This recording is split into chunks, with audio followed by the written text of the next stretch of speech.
is love. Which is why we are drawn to love, which is why in every way we try to search for this thing.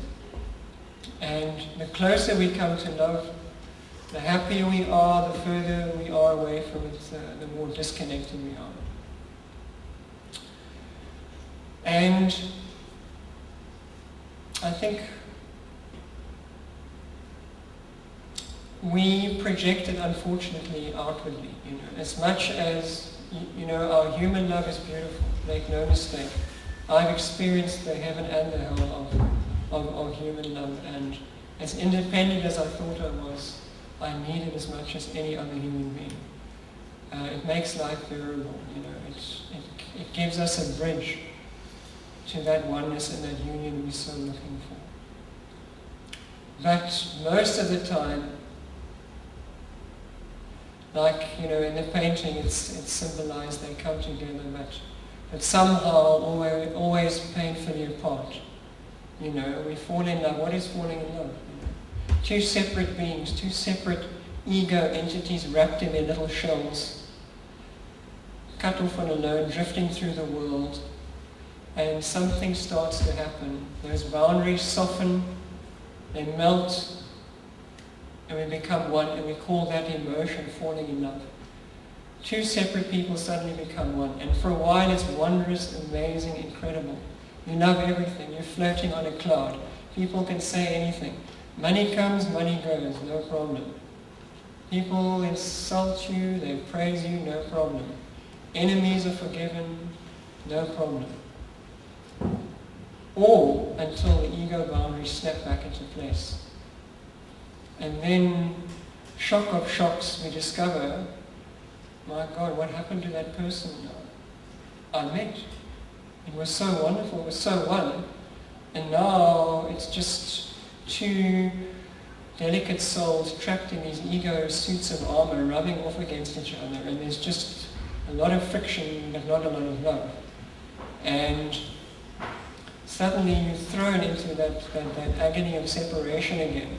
And what you thought was the final solution, at last I found that one, I've got the love I'm looking for. It's so vulnerable, isn't it? Everyday love relationships are breaking up. Homes broken, crying children, terrible stuff.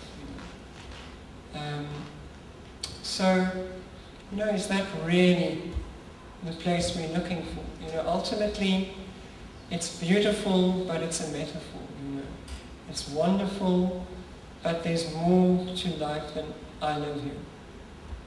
And if we can use each other and our relationships to journey toward a love that is bigger than all of us, we will have lived a good and worthwhile human life.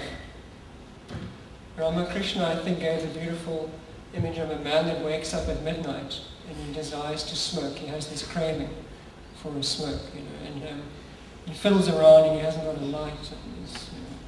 So he bumbles out and he goes around asking, banging on doors, going here, going there, and eventually one of the neighbors opens the door and he says, sorry, I want to smoke, and I want a light.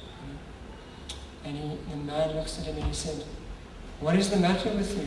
You've taken all this trouble, you've woken up, and all the while you hold a lighted lantern in your hand.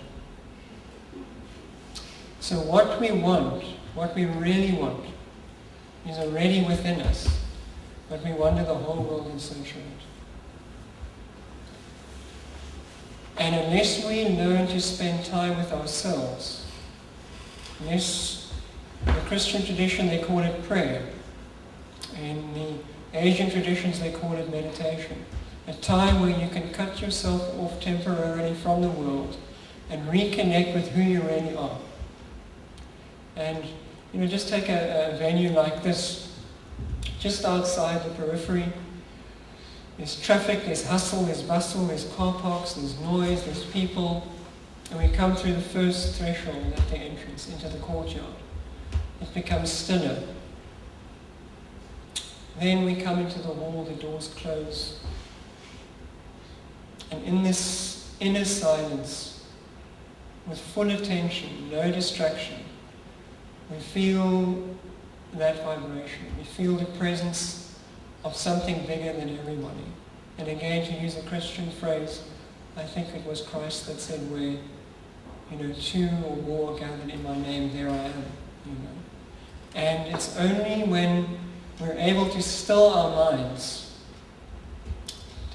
just tune out from all the busyness and distractions in our crazy 21st century lives, that we can start to hear that whisper, start to feel the presence. And if you go deeper and deeper and deeper into that, in the end you always come to that intoxicating love experience. And that love experience that is within us is connected to a stream of love that permeates all creation, what I call the love stream. And the love that we feel now within ourselves, the love that we feel for our pets, the love that we feel for our spouse, the love that we feel for a sunset, trust that love. It's the golden thread that will take us from here and now to the very source of all love. Catch that note of love, and eventually you find yourself in the orchestra of all understanding. That little whisper that is real will lead you to its thunderous source.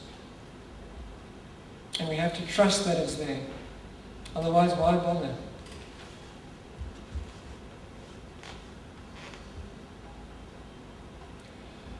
And a beautiful thing starts to happen. Once we reconnect with our inner being,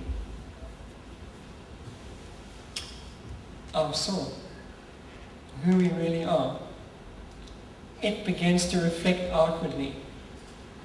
So the experience of being human, Teilhard de Chardin, he was a French mystic writer at the turn of the century. He said famously that we're not human beings having a spiritual experience, we're spiritual beings having a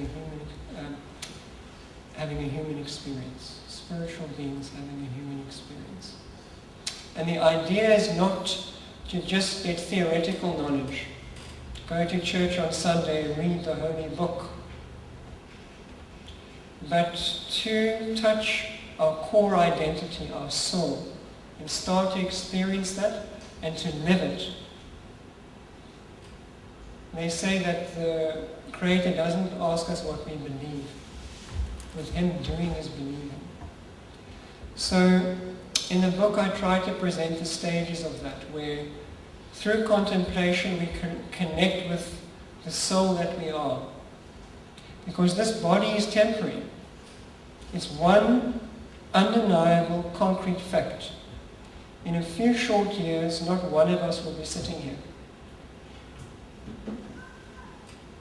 20 years? Most of us won't be here. 30, 40 years we're gone.